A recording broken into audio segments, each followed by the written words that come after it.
नमस्कार दोस्तों, स्वागत है आपका हमारे चैनल सक्सेस विथ मी में। आइए आज हम लोग नेक्स्ट पॉइंट देखते हैं। इससे पहले हम लोग देख चुके हैं ये जो आधुनिक काल का काव्यखंड चल रहा है। अब चलिए ये अन्य जो दिया था उसमें उसके बारे में देखते हैं। पंडित रामचरित उपाध्याय पर प्रशंसात्मक टिप्पणी करते हुए लिखा है कि रामचरित चिंतामणि नामक एक बड़ा प्रबंध काव्य भी उन्होंने लिखा है, जिसके कई एक प्रसंग सुंदर बन पड़े हैं। जैसे अंगद रावण संवाद, भाषा उनकी साफ होती थी और वैदग्ध्य के साथ चलती थी। लोचन प्रसाद पांडे के संबंध में लिखा है कि इनका हृदय कहीं कहीं पशुओं पेड़ पौधों तक की दशा का मार्मिक अनुभव करता पाया जाता है। यह भावुकता इनकी अपनी है। देखिए दोस्तों, अगर आपको हमारा वीडियो अच्छा लग रहा है तो हमारे वीडियो को लाइक करें, हमारे चैनल को सब्सक्राइब करें और कमेंट में ज़रूर बताएं कि आपको हमारा वीडियो कैसा लगा है। चलिए नेक्स्ट पॉइंट देखते हैं। द्विवेदी जी के प्रभाव स्वरूप भाषा गद्यवत सरल है। इनकी रचनाओं में खड़ी बोली का वैसा स्वच्छ और निखरा रूप नहीं मिलता जैसा गुप्त जी की उस समय की रचनाओं में मिलता है। महावीर प्रसाद द्विवेदी के प्रभाव से लिखने वाले अन्य कवियों की कविताओं के संबंध में लिखा है, वे अधिकतर इतिवृत्तात्मक गद्य निबंध के रूप में होती थी। अधिकतर जो है इतिवृत्तात्मक गद्य निबंध के रूप में होती थी। किनकी? महावीर प्रसाद द्विवेदी।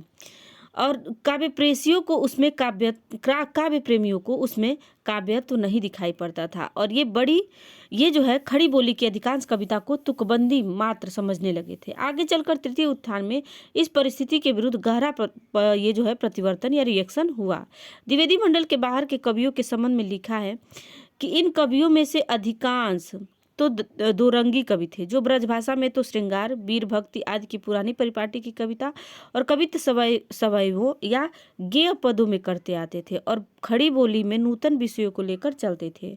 हिंदी कविता के प्रकृति वर्णन की सीमाओं को रेखांकित करते हुए लिखते हैं कि प्रकृति वर्णन की ओर हमारा काव्य कुछ अधिक अग्रसर हुआ, पर प्रायः वहीं तक रहा जहाँ तक उसका संबंध मनुष्य के सुख सौंदर्य की भावना से है। प्रकृति के जिन सामान्य रूपों के बीच नर जीवन का विकास हुआ, जिन रूपों से हम बराबर घिरे रहते आए हैं, उनके प्रति यह राग या ममता न व्यक्त हुई और जो चीर सहचरों और मिस्र की बौछार भी सहनी पड़ी थी।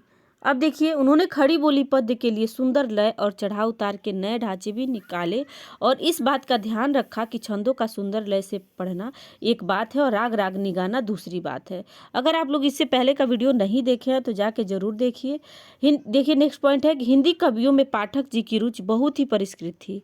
शब्द शोधन में पाठक जी अद्वितीय थे। जैसे चलती और ये जो है रसीली इनकी ब्रजभाषा होती थी, वैसे ही कोमल और मधुर संस्कृत पद विन्यास भी है। ये वास्तव में एक बड़े प्रतिभाशाली, भावुक और सुरुचि संपन्न कवि थे। भद्दापन इनमें न था, न रूप रंग में, न भाषा में, न भाव में, न चाल में, न भाषण में।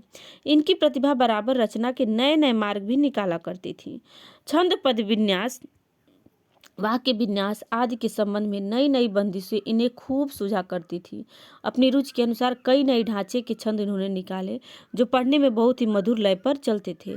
विषयों को काव्य का पूरा पूरा स्वरूप देने में चाहे वे सफल ना हुए हों, अभिव्यंजना के वाक्य ये वैचित्र की ओर उनका ध्यान चाहे न रहा हो, गंभीर नूतन विचारधारा चाहे उनकी कविताओं के भीतर कम मिलती हो, पर उनकी वर्णों में कुछ ऐसा प्रसाद था कि जो बात उनके द्वारा प्रकट की जाती थी उसमें सरलता आ जाती थी।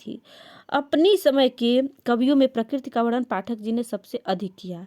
उसमें हिंदी प्रेमियों में वे प्रकृति के उपासक कहे जाते थे।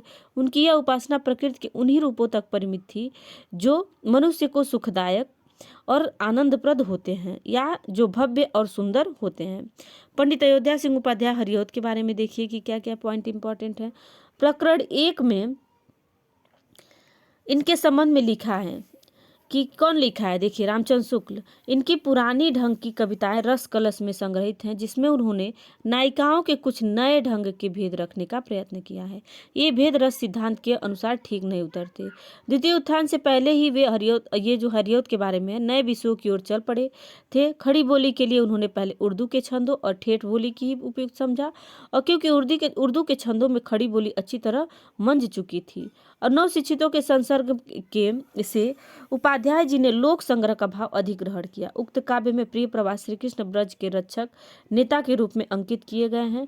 खड़ी बोली में इतना बड़ा काव्य अभी तक नहीं निकली। इस काव्य की बड़ी भारी विशेषता यह है कि यह सारा संस्कृत के वर्णवृत्तों में है, जिसमें अधिक परिमाण में रचना कठिन काम है। अब देखिए नेक्स्ट पॉइंट है, यह काव्य अधिकतर भाव व्यंजनात्मक क्या है, यह काव्य अधिकतर भाव व्यंजनात्मक और वर्णनात्मक है।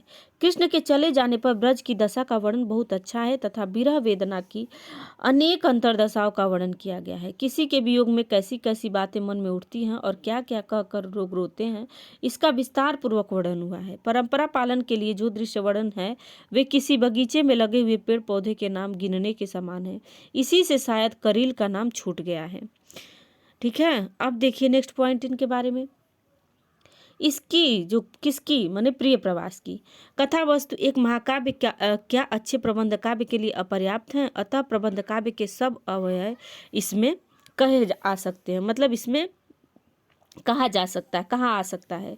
उपाध्याय जी का संस्कृत पद विन्यास अनेक उपसर्गों से लदा है, मंजू मंजू मजूल पेसल आदि से चुना हुआ होता है। उपाध्याय जी कोमलकांत पदावली को कविता का सब कुछ नहीं तो बहुत कुछ समझते हैं। उन्होंने अपने इस काव्य में प्रिय प्रवास में कई जादू संस्कृत शब्दों की ऐसी लंबी लड़ी बांधी है कि हिंदी को है, था, किया, दिया ऐसी दो एक क्रियाओं के बीच सिमट कर रह जाना पड़ा है, पर सर्वत्र बात यह नहीं है।